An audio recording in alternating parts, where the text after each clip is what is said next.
வடக்கு காசாவில் பலஸ்தீனிய போராளிகள் பயன்படுத்தும் புதிய யுத்த தந்திரங்கள்.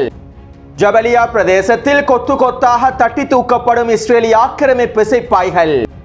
வெஸ்ட் பேங்க் பிரதேசத்திலே நடைபெற்று வரக்கூடிய உச்ச மோதல்கள். யமன் மீதான தாக்குதல்களும் யமனினுடைய அதிரடியான பதிலடி தாக்குதல்களும். ஒரு மாதத்திற்குள்ளேயே புதிதாக இணைந்து கொண்ட ஆயிரக்கணக்கான பலஸ்தீனிய போராளிகள்.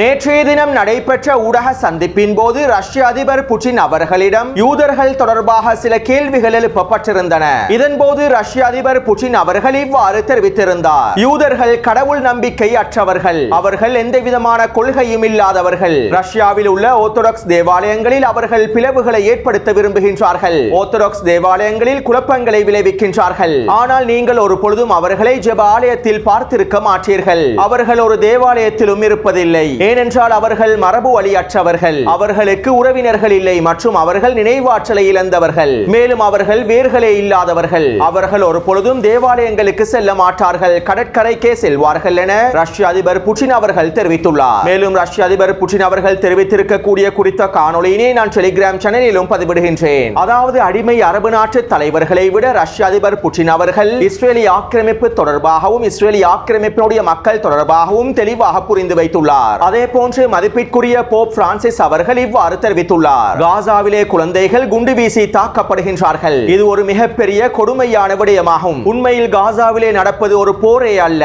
இதனை நான் வெளிப்படையாக சொல்வதற்கு விரும்புகின்றேன். ஏனென்றால் காசாவிலே நடைபெற்று வரக்கூடிய இந்த கொடூரங்கள் என்னுடைய இதயத்தையும் பாதித்து விட்டது என மதிப்பிற்குரிய போப் பிரான்சிஸ் அவர்கள் தெரிவித்துள்ளார். காசாவிலே இஸ்ரேலிய ஆக்கிரமிப்பு மேற்கொள்ளக்கூடிய தாக்குதல்களை நிறுத்த வேண்டும் என்றும் காசாவிலே உடனடியாக நிரந்தர போர் நிறுத்தம் ஏற்படுத்தப்பட வேண்டும் என்றும் மதிப்பிற்குரிய போப் பிரான்சிஸ் அவர்கள் இதற்கு முன்பும் பல தடவைகள் தெரிவித்துள்ளார். மேலும் இஸ்ரேலிய ஆக்கிரமிப்புடைய இந்த கொடூரமான தாக்குதல்களை கண்டித்தும் அறிக்கைகளையும் வெளியிட்டுள்ளார். இதே போன்று இஸ்ரேலிய ஆக்கிரமிப்புக்கு எதிராக அயர்லாந்து நாடானது தொடர்ச்சியான கருத்துக்களை வெளியிட்டு வருகின்றது. இஸ்ரேலிய ஆக்கிரமிப்புடனான வர்த்தக தொடர்புகளையும் அயர்லாந்து நாடானது முழுமையாக முறித்துக் கொண்டுள்ளது. மேலும் அயர்லாந்து நாட்டிலே இஸ்ரேலிய ஆக்கிரமிப்புக்கு எதிராகவும் பலஸ்தீனிய மக்களுக்கு ஆதரவாகவும் ஒவ்வொரு நாளும் போராட்டங்களும் ஆர்ப்பாட்டங்களும் மேற்கொள்ளப்பட்டு வருகின்றன. இதனால் கோபமடைந்திருக்கக்கூடிய இஸ்ரேலிய ஆக்கிரமிப்பு அயர்லாந்து நாட்டிலே இருக்கக்கூடிய அவர்களுடைய தூதரகத்தையும் முழுமையாக இழுத்து மூடிவிட்டார்கள். அயர்லாந்தோடு இதற்கு பிறகு எந்த விதமான ராஜதந்திர உறவுகளையும் வைத்துக் கொள்ளப் போவதில்லை என்றும் இஸ்ரேலிய ஆக்கிரமிப்பு அறிவித்துவிட்டது. ஆனால் இஸ்ரேலிய ஆக்கிரமிப்பு அறிவிப்பதற்கு முன்பே அயர்லாந்து நாட்டு தலைவர்கள் இஸ்ரேலிய ஆக்கிரமிப்புடனான தொடர்புகளை முழுமையாக துண்டித்துக் கொண்டார்கள். அது மட்டுமல்லாமல் அயர்லாந்திலே இருக்கக்கூடிய இஸ்ரேலிய ஆக்கிரமிப்பு தூதரகம் முழுமையாக இழுத்து மூடப்பட்டதை தொடர்ந்து குறித்த தூதரகத்தை தற்போது பலஸ்தீனிய மக்களை பிரதிநிதித்துவப்படுத்தக்கூடிய ஒரு நூதன சாலையாகவும் மாற்றியுள்ளார்கள். இவ்வாறு அதிகளவான கிறிஸ்தவ நாடுகளே இஸ்ரேலிய ஆக்கிரமிப்புடனான தொடர்புகளை முழுமையாக துண்டித்துவிடும் சந்தர்ப்பத்தில் அதிகளவான அரபு நாடுகளே இஸ்ரேலிய ஆக்கிரமிப்புடனான பொருளாதார வர்த்தகத்தை பேணுகின்றார்கள். கிறிஸ்தவ நாடுகளிடத்தில் இருக்கக்கூடிய இந்த மனிதாபிமானத்தில் ஒரு துளியேனும் இந்த அடிமை அரபு நாடுகளில் இல்லை என்பது வேதனைக்குரிய விடயமாகும். அடுத்து யமனினுடைய தலைமைகள் ஊடகங்களிடம் இவ்வாறு தெரிவித்திருந்தார்கள்: இஸ்ரேலிய ஆக்கிரமிப்போடும் அமெரிக்காவோடும் நாங்கள் திறந்த போரிலே இருக்கின்றோம். மேலும் அமெரிக்காவும் இஸ்ரேலிய ஆக்கிரமிப்பும் யமன் மீது தொடர்ச்சியான வான்வழி தாக்குதல்களை மேற்கொள்வதன் மூலமாக நாங்கள் எந்த விதமான அச்சமும் அடையவில்லை. யமனை இலக்கு வைத்து உச்ச வான்வழி தாக்குதல்களை மேற்கொண்டாலும் நாங்கள் ஒரு துளியேனும் அஞ்ச போவதும் இல்லை. அமெரிக்காவுக்கும் இஸ்ரேலிய ஆக்கிரமிப்புக்கும் இடையிலான இந்த திறந்த போரிலே நாங்கள் எல்லாவற்றிற்கும் தயாராகவே இருக்கின்றோம். மேலும் அமெரிக்காவையும் இஸ்ரேலிய ஆக்கிரமிப்பையும் ஆச்சரியப்படுத்துவதற்கான பல்வேறுபட்ட வேலை திட்டங்களை நாங்கள் முழுமையாக முடித்து விட்டோம் என்றும் யமனினுடைய தலைமைகள் ஊடகங்களிடம் தெரிவித்துள்ளார்கள். இதே போன்று இஸ்ரேலிய ஆக்கிரமிப்பு ராணுவத்தினுடைய அதிகாரிகளில் ஒருவரான reserve major general Israel Jeev அவர்கள் இவ்வாறு தெரிவித்துள்ளார்: யமன் ஹவுதி இராணுவத்தினரை சமாளிப்பது அவ்வளவு இலகுவான விடயமல்ல.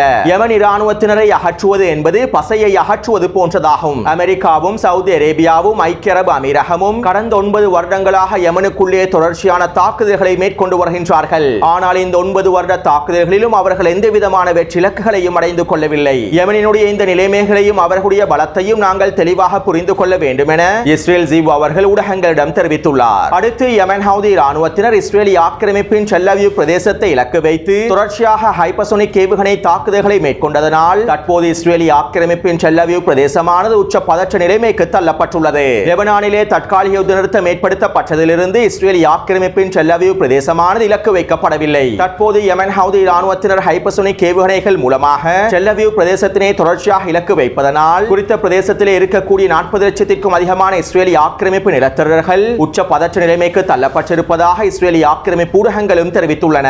இப்படியான நிலைமையில் யெமனுக்கு எதிரான போரையும் ஆரம்பிக்க வேண்டும் என இஸ்ரேலிய ஆக்கிரமிப்பின் வலதுசாரி தலைமைகள் தொடர்ச்சியான கருத்துக்களையும் வெளியிட்டு வருகின்றார்கள். இதற்கமைவாக பென்னி கான்ஸும் இவ்வாறு தெரிவித்துள்ளார். தற்போது எங்களுக்கு அடுத்த மிகப்பெரிய சவாலாக யெமனே காணப்படுகின்றது. ஆனால் எங்களுக்கு யெமனை இலகுவாக தாக்கிவிட முடியாது. மேலும் நாங்கள் யெமனை இலக்கு வைப்பதற்கு முன்பு ஈரானுக்கு எதிரான போரை ஆரம்பிக்க வேண்டும். ஈரானுக்கு எதிரான போரை ஆரம்பிப்பதற்கான நேரம் வந்துவிட்டது. மேலும் ஈரானுக்கு எதிரான போரை ஆரம்பிப்பதன் மூலமாகவே யெமன் ஹவுதி இராணுவத்திற்கு எதிரான தாக்குதல்களையும் மேற்கொள்ள முடியும் என்றும் பென்னி கான்ஸ் இஸ்ரேலிய ஆக்கிரமிப்பு ஊடகங்களிடம் தெரிவித்துள்ளார். மேலும் இஸ்ரேலிய ஆக்கிரமிப்பு இராணுவத்தினுடைய தலைமை அதிகாரிகளும் வான்படைகளும் யெமன் மீது அடுத்த கட்ட வான்வழி தாக்குதல்களை மேற்கொள்வதற்கு தயாராகி வருவதாக இஸ்ரேலிய ஆக்கிரமிப்பின் ஒளிபரப்பு ஆணையம் செய்திகளை வெளியிட்டுள்ளது. மேலும் நேற்றிரவு அமெரிக்காவானது யெமனினுடைய ஹுதைதா துறைமுகத்தை இலக்கு வைத்தும் யெமனின் தலைநகரான சனா பிரதேசத்தை இலக்கு வைத்தும் 5 வான்வழி தாக்குதல்களை மேற்கொண்டிருந்தது. குறித்த பிரதேசத்தில் இருக்கக்கூடிய யெமனினுடைய கட்டளை தளங்களை இலக்கு வைத்து இந்த தாக்குதல்கள் மேற்கொள்ளப்பட்டிருப்பதாகவும் செங்கடல் பிரதேசத்திலே யெமன் ஹவுதி இராணுவத்தினர் மேற்கொள்ளக்கூடிய தாக்குதல்களை நிறுத்த வேண்டும் என்பதற்காகவே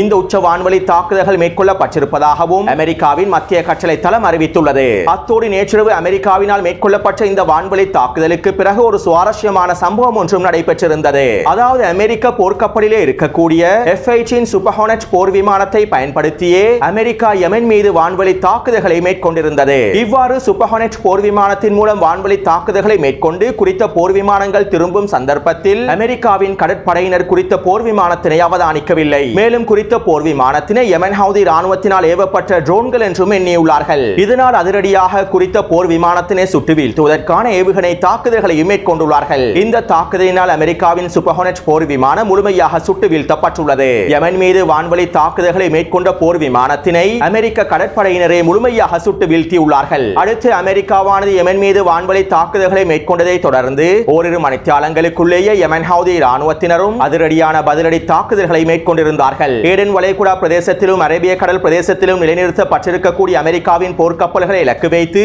யெமன் ஹவுதி இராணுவத்தினர் அதிரடியான பாலிஸ்டிக் ஏவுகணை தாக்குதல்களையும் ட்ரோன் தாக்குதல்களையும் மேற்கொண்டிருந்தார்கள். கிட்டத்தட்ட 2 மணித்தியாலங்களுக்கு மேலாக யெமன் கடற்படையினருக்கும் அமெரிக்க கடற்படையினருக்கும் இடையில் உச்ச மோதல்கள் இடம்பெற்றிருப்பதாகவும் தெரிவிக்கப்படுகின்றது. அது மட்டுமல்லாமல் யெமன் ஹவுதி இராணுவத்தினர் இந்த தாக்குதல்களை தொடர்ந்து ஈராக் இராணுவ கூட்டமைப்புடன் ஒன்றிணைந்து இஸ்ரேலிய ஆக்கிரமிப்பின் தெற்கு பிரதேசத்தை இலக்கு வைத்து அதிரடியான ட்ரோன் தாக்குதல்களையும் குரூஸ் ஏவுகணை தாக்குதல்களையும் மேற்கொண்டுள்ளார்கள். இந்த தாக்குதல்களை தொடர்ந்து இஸ்ரேலிய ஆக்கிரமிப்பின் தெற்கு பிரதேசத்திலும் உச்ச எச்சரிக்கை பிறப்பிக்கப்பட்டுள்ளது. இனி வரக்கூடிய நாட்களில் யெமன் ஹவுதி இராணுவத்தினரும் ஈராக் இராணுவ கூட்டமைப்பினரும் ஒன்றிணைந்து இஸ்ரேலிய ஆக்கிரமிப்பின் தெற்கு பிரதேசமான ஈலாட் பிரதேசத்தினை இலக்கு வைத்து அதிரடியான தாக்குதல்களையும் அதிகளவான தாக்குதல்களையும் மேற்கொள்வார்கள் என இஸ்ரேலிய ஆக்கிரமிப்பு ராணுவம் சந்தேகித்திருப்பதாக இஸ்ரேலிய ஆக்கிரமிப்பு ஊடகங்கள் செய்திகளை வெளியிட்டுள்ளன. இதற்கமைவாக குறித்த பிரதேசத்தில் இருக்கக்கூடிய நிலத்தரர்கள் பாதுகாப்பான இடங்களில் இருக்குமாறும் அவர்களுக்கு எச்சரிக்கை விடுக்கப்பட்டுள்ளது. அத்தோடு இன்றிரவும் யெமன் ஹவுதி இராணுவத்தினர் அதிரடியான பதிலடி தாக்குதல்களை மேற்கொள்வார்கள் என எதிர்பார்க்கப்படுகின்றது.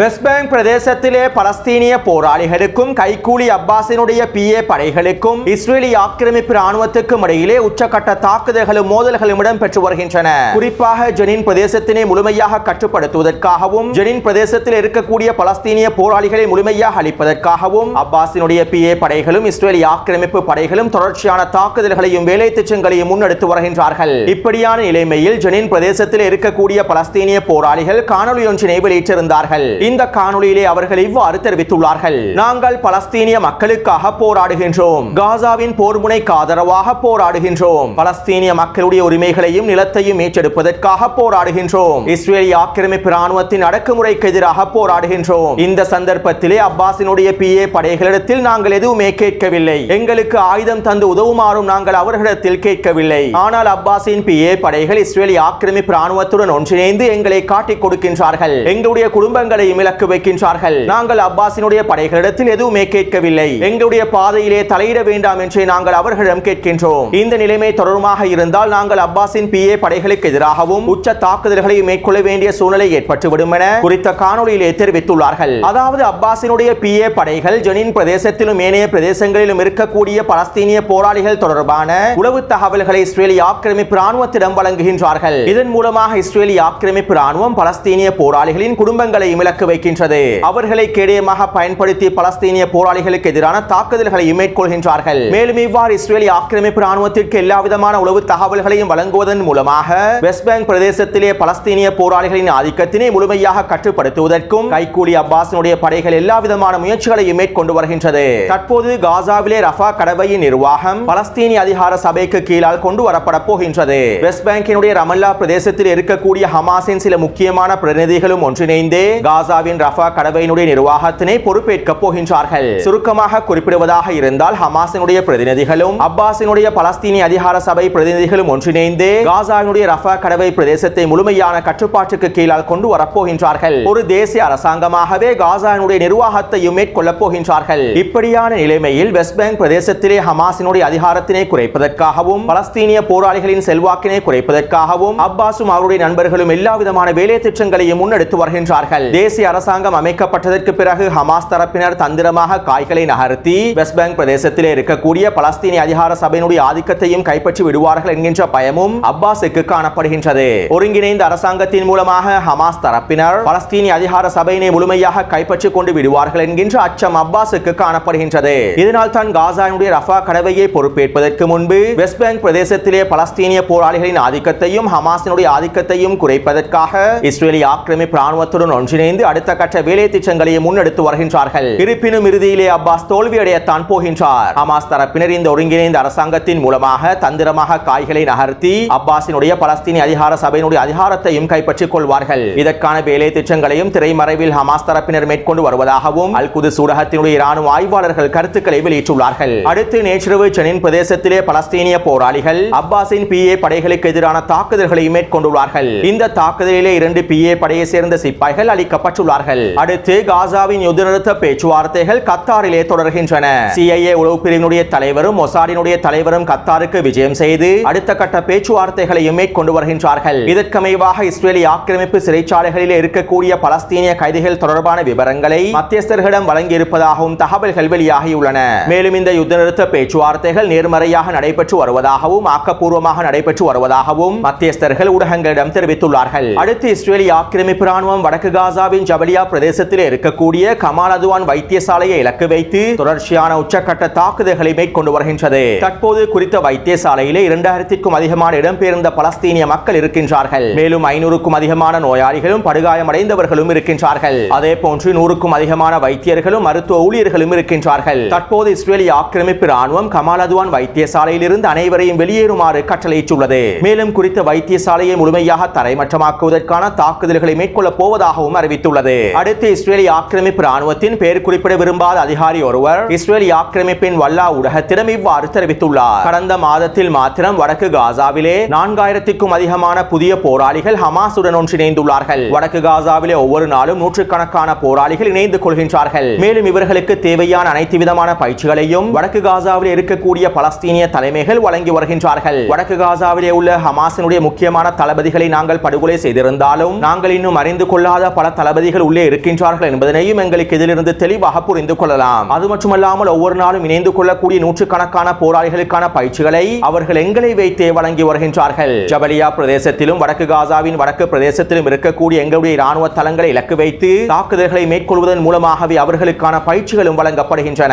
அது மட்டுமல்லாமல் தற்போது வடக்கு காசாவிலே பலஸ்தீனிய போராளிகள் புதிய யுத்த தந்திரங்களையும் பயன்படுத்தி வருகின்றார்கள். எங்களுடைய ராணுவத்திற்கு பழக்கமில்லாத தாக்குதல்களையும் புதிய வழிமுறைகளையும் அவர்கள் பின்பற்றி வருகின்றார்கள் என அவர் வல்லா ஊடகத்திடம் தெரிவித்துள்ளார். அதாவது வடக்கு காசாவிலே பலஸ்தீனிய போராளிகள் புதிய யுத்த தந்திரங்களை பயன்படுத்தி வருகின்றார்கள். அதிலும் குறிப்பாக தற்போது வடக்கு காசாவில் இருக்கக்கூடிய பலஸ்தீனிய போராளிகள் கத்தியினால் தாக்கி இஸ்ரேலிய ஆக்கிரமிப்பு சிப்பாய்களை அழிக்கக்கூடிய தந்திரத்தினை பயன்படுத்தி வருகின்றார்கள். இதற்கமைவாக அல் கஸாம் படையினுடைய 3 வீரர்கள் ஜபலியா பிரதேசத்திற்குள்ளே நுழைந்து 3 இஸ்ரேலிய ஆக்கிரமிப்பு சிப்பாய்களை கத்தியால் தாக்கி அழித்துள்ளார்கள். இதைத் தொடர்ந்து குறித்த சிப்பாய்களுடைய ஆயுதங்களை கைப்பற்றிக் கொண்ட 3 பலஸ்தீனிய போராளிகளும் குறித்த பகுதியிலே வீடொன்றிற்குள் பதுங்கி பதுங்கியிருந்த இஸ்ரேலிய ஆக்கிரமிப்பு சிப்பாய்கள் இலக்கு வைத்து தாக்கியுள்ளார்கள். இந்த தாக்குதலிலே 8க்கும் அதிகமான இஸ்ரேலிய ஆக்கிரமிப்பு சிப்பாய்கள் மொத்தமாக அழிக்கப்பட்டுள்ளார்கள். இதைத் தொடர்ந்து அல்-கஸாம் படையினர் குறித்த பிரதேசத்திலே தாக்கி வெடிகுண்டை பயன்படுத்தி ஒரு ட்ரூப்ஸ் கேரியர் வாகனத்தினை வெடிக்கச் செய்துள்ளார்கள். இதன்போது குறித்த ட்ரூப்ஸ் கேரியர் வாகனம் முழுமையாக வெடித்து அதற்குள்ளே இருக்கக்கூடிய இஸ்ரேலிய ஆக்கிரமிப்பு சிப்பாய்கள் தீக்கிரையாக்கப்பட்டுள்ளார்கள். இதைத் தொடர்ந்து அல்-கஸாம் படையினர் ஜபலியாவின் மேற்கு பிரதேசத்தில் ஸ்னைப்பர் தாக்குதல் மூலமாக ஒரு இஸ்ரேலிய ஆக்கிரமிப்பு சிப்பாயை அழித்துள்ளார்கள். அதே போன்று அல்-கஸாம் படையினர் பெய்ட் லாஹியா பிரதேசத்திலும் பாக் வெடிகுண்டை பயன்படுத்தி ஒரு ட்ரூப்ஸ் கேரியர் வாகனத்தை வெடிக்கச் செய்துள்ளார்கள். மேலும் குறித்த பிரதேசத்தினூடாக வருகை தந்த இஸ்ரேலிய ஆக்கிரமிப்பு சிப்பாய்களுக்கு எதிராக யாசின் ஏவுகணை தாக்குதல்களை மேற்கொண்டுள்ளார்கள். அதே போன்று அல்-அக்ஸா படையினர் பெய்ட் லாஹியா பிரதேசத்தில் 2 மெர்காவா போர்த்தங்கி வாகனங்களை RPG ஏவுகணை மூலமாக அழித்துள்ளார்கள். அடுத்து அல்-கஸாம் படையினர் இன்று மாலை ஜபலியா பிரதேசத்திலே வீடொன்றிற்குள் பதுங்கியிருந்த 9 இஸ்ரேலிய ஆக்கிரமிப்பு சிப்பாய்களை சுற்றி வளைத்து அதிரடியான துப்பாக்கிச் சூட்டு தாக்குதல்களையும் TBG ஏவுகணை தாக்குதல்களையும் மேற்கொண்டுள்ளார்கள். இந்த தாக்குதலிலும் 9 இஸ்ரேலிய ஆக்கிரமிப்பு சிப்பாய்கள் மொத்தமாக தட்டி தூக்கப்பட்டுள்ளார்கள். எனவே நேற்று மாலை 6 மணியிலிருந்து இன்று மாலை 6 மணி வரையில் கிடைக்கப்பெற்ற தகவல்களுக்கு அமைவாக காசாவின் யுத்த காலத்தில் 2 மெர்காவா போர்த்தங்கி வாகனங்களும் 2 ட்ரூப்ஸ் கேரியர் வாகனங்களும் அளிக்கப்பட்டுள்ளன.